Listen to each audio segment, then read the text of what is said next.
être unique sans être extravagant? Alors oui, je vous ai déjà dit dans d'autres vidéos qu'il est possible de créer des histoires, de faire des parcours clients, de faire des choses un peu dans le jeu, dans le fun, de créer des univers.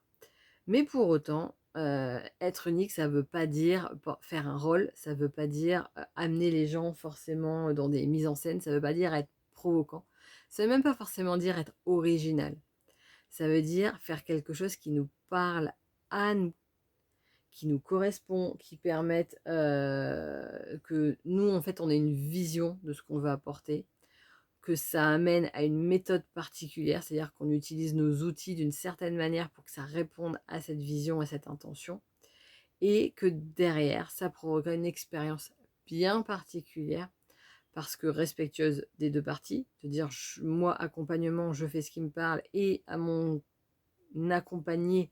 je lui apporte ce qu'il a besoin, encore d'une autre manière pour éviter de certains blocages, certaines résistances, mais tout en étant hyper respectueux sans obliger la personne à, subir ce qu'elle a à subir». Et bien, c'est ce qui permet de dire, «Je ne suis pas extravagant, mais je peux quand même être unique en revenant à soi, en revenant à ce qui est important et en amenant les gens à, créer des choses qui sont à vivre des choses qui sont mémorables, au-delà d'une technique, au-delà de votre nom.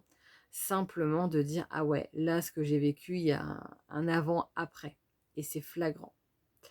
Donc dites-moi ce que vous en pensez, ce que ça veut dire pour vous être unique dans son accompagnement et bah, si ce n'est pas déjà fait, vous pouvez vous abonner à cette chaîne pour continuer à avoir ce genre d'informations.